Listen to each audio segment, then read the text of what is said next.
I think it is important to understand that I didn't like so much embracing portraiture as it was a way to sort of keep the other labels at bay. I've been doing this for over 45 years, and it's like, you get labeled something.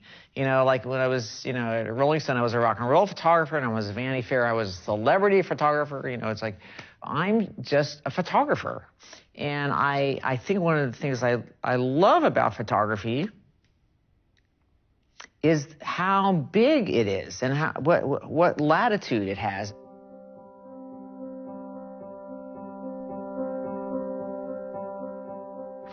My God, you guys are so attractive. I mean, it's like... Seriously. Is that just being young? I don't know what it is. Oh, my God. So 1, 2, 3, 4, 5, 6, 7, 8, 9, 10. So do you know each other in your classes? Yeah. Are you all? Yeah. You're overlapping? Because there's different years, right? Yeah. A lot of different years. Why don't you just go around and say your name and tell me what year you're in and what you were hoping, to do. Mika Sperling. I'm from Germany originally. Yeah. I came here last year. Yeah. But because you mentioned photojournalists, there was a time when I thought I was going to go into that direction, but... Which direction? More photojournalism. But yeah. I realized then that I was much more interested in documentary and personal projects and being more the author and not just the fly on the wall. I can't help it.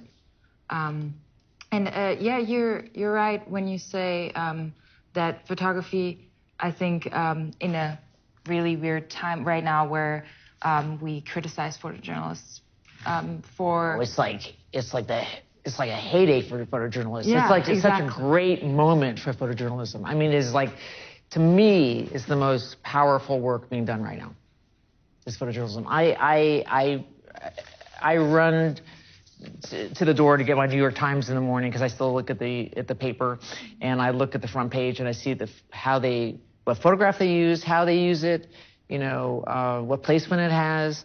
I turn into the paper, and the newspaper itself is actually running more photo stories, inside. I don't really look at it online. Do you? I do. Yeah, I look a lot online. Yeah. It's not as satisfying as looking, at the paper. I don't know if many of you know this, but I.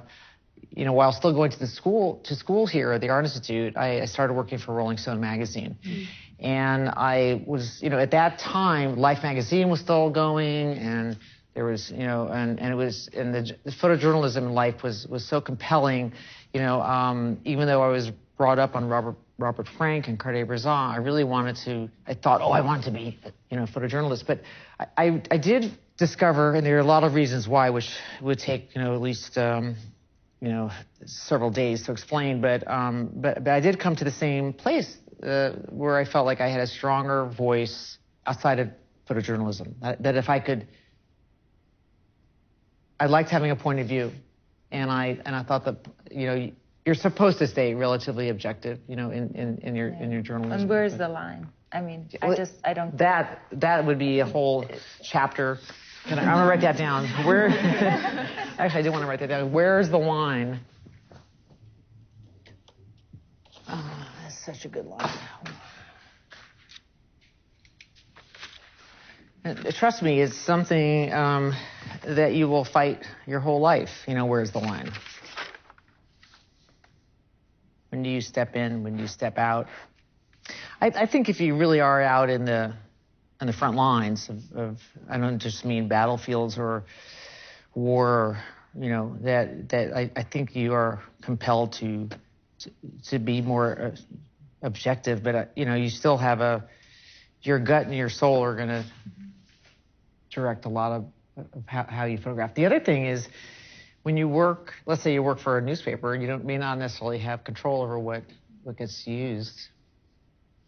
You will eventually.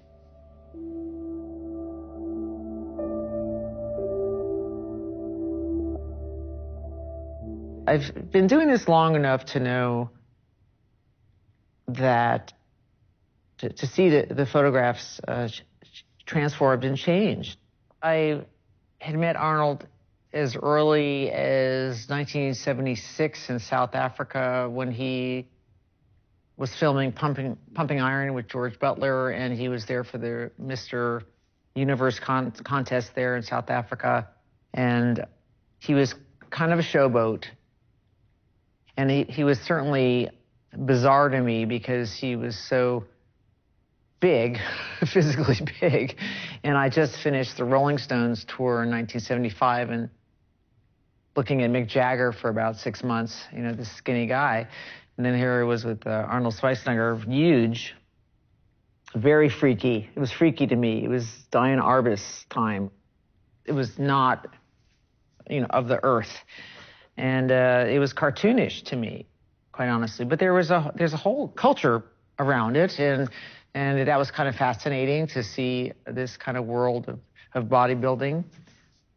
We went out to Hollywood and began doing films, and we were doing a cover story of him for Vanity Fair.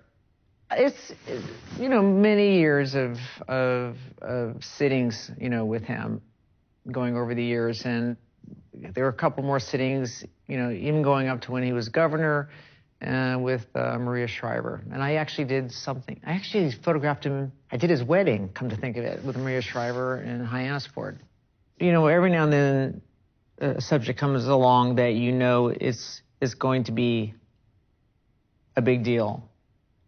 Not necessarily to the magazine, but in this case it was to Caitlin, and it meant a lot more than just trying to create a cover.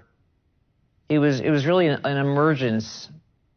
It was of Caitlin into her next life. It was a transition into her next self. And it was really, seriously, it was an honor and a privilege to take part in that. I mean, Caitlin certainly had ideas. She had basically sequestered herself in her house. She hadn't gone out. It was helping her develop what she was going to look like and get her you know, on the way and down the road.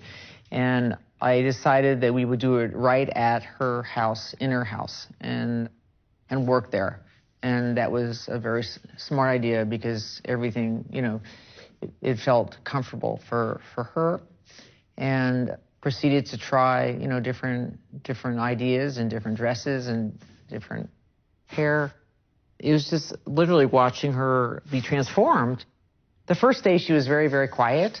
The second day, I mean, you're dealing with an Olympic athlete, and she was pretty much dragging us along. The second day, she was on her way.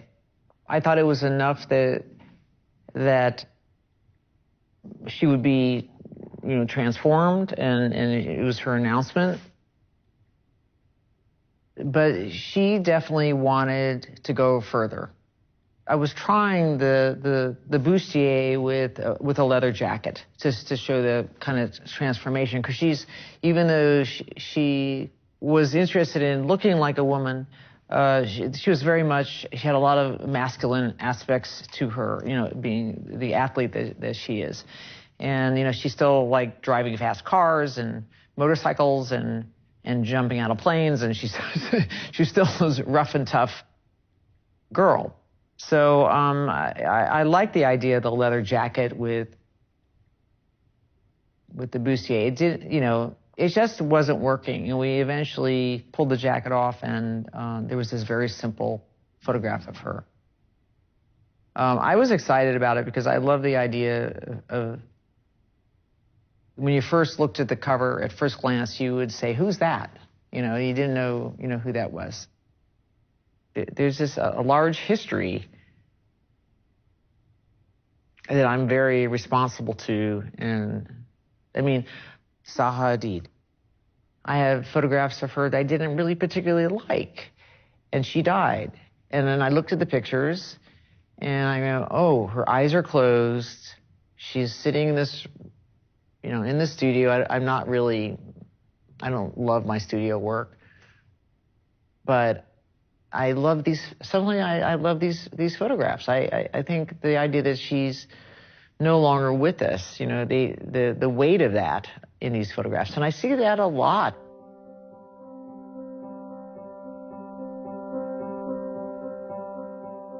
It's offensive to me when I hear people say, oh, you really got that person, that's it, or you have their soul. I mean, baloney. You have a little bit of someone that you're trying to sort of represent in on a flat surface, so to speak. And, you're just not going to get that. It doesn't work like that. I'm thinking about Alexander Fuller. I have a portrait of her that she looks like, Dorothea Lange's Migrant Worker. I mean, she looks so ragged. And there's another photograph of her standing next to her yurt. She lives in a yurt with her horse, and she looks, so beautiful. And they're both her. And I ran them both. I struggled. Which one did I want to run? I said, oh, this is ridiculous. I'm just going to run them both. I did the same thing with Sally Mann. There's a portrait of her in her studio where she prints her photographs. I shot through the window, and you see the light in Virginia. And then there's a photograph of her down at the cabin where she photographed her children, growing up. And it's such a different, introspective photograph. They're both her. David Hockney, 3 photographs, in his bedroom. I love there's a photograph of him working in his car, using his car as like a studio, because I really believe, the studio is movable. He's in his car drawing, a road near his home, and then in his bedroom also drawing his boyfriend at the time. Yes, I love the series. I do love the series. I think working, and I love the photo story, which I feel is I wish it would come back, on some level. The Showgirls was such an important series of photographs. They became a sort of turning point in my philosophy of portraits. I went out to Las Vegas. I met several showgirls in their costumes backstage in between their shows. A woman walked in, Susan McNamara, and she came in her street clothes, and I said, can I help you? And she said, no, I'm one of the showgirls. I said, no, I couldn't believe it. I mean, she had glasses on. I said, please let me photograph you the way you are right now. I photographed her as herself, and then she went and changed and put on her makeup. So the rest of the day, as the women came in, I asked if I could photograph them as themselves before they got ready, before they put on their costumes and their makeup. And it was just revelatory. This was the first time it was really quite clear to me you needed 2 pictures to tell this story. And the juxtaposition of the woman in her costume and then as the way she was when she walked in. It's definitely the idea, the decisive moment that I was trying to sort of emulate for so many years, or the single photograph, sort of was thrown out the window.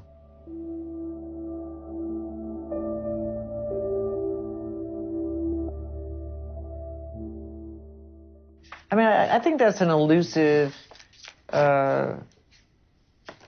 answer. I mean, elusive question, answer about what makes a great photograph. I mean, I think, like taking good photographs, I mean, I think it does come with experience. I mean, you may take a good photograph, you may not even know you took it.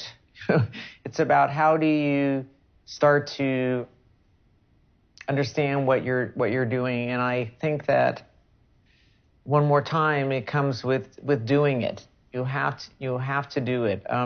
Also, I think that the perspective of what the photograph means to you and why you took it and what, relationship you have to it, you would have a better idea of if the photograph is a good photograph for yourself. I mean, there are photographs that I take that I long for someone to say, hey, that's a very nice photograph. And to me, I love the photograph. I'm thinking of the photograph of Agnes Martin, sitting in the painting studio. I love that photograph because, when I asked her what does she do when she comes to work, when she comes to paint, And she said, well, I sit here and wait to be inspired. And then she sat down on this bed, and you can't even see her face. And so the photograph is sort of, mired in the experience of taking that picture. I think it's hard to say what is a good photograph. It's so connected with what you have, what feelings you have, for it. Your picture depends on what's in it, and it has nothing to do with the technology. I mean, it does and it doesn't, but it's the last thing you should worry about. You should really, you can have the best, what you think is the best equipment, and it doesn't help if you can't see. It takes years to understand how to see. I do think that the more you take photographs and the more you are, I remember just being sort of so surprised when I would see the imagery and what you got from a situation or something that, I literally couldn't believe it came out. Oh my God, this is like amazing. So I think it just takes doing it over and over and over and over. One of the reasons, I'm still doing it is I love to do it. I love to look, and it's different every single day. And you're photographing a different person. It's a whole different. Each person's different, and it doesn't. I'm never tired of going to work. Of going to take photographs. It's an adventure. After years and years and years of taking photographs and taking that rectangle that you get in your camera, you just instinctively know where to sort of place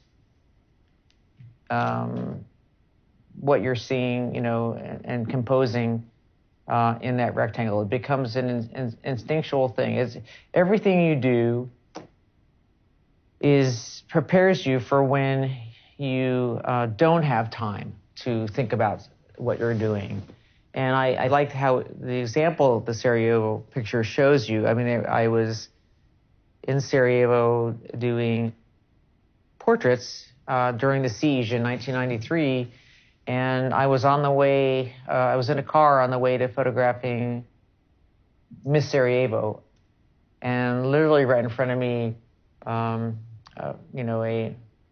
mortar exploded, a bomb exploded, and a young boy was killed, like literally right in front of the car.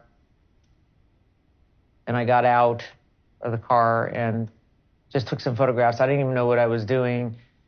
And we put the boy in the car and took him to the hospital, but it was too late. Can't even quite remember taking the picture. I just did it, it's just an instinctual thing, but it's a simple, strong graphic. And so it's just a kind of an idea or a lesson that the more you do this, the more you're ready for anything.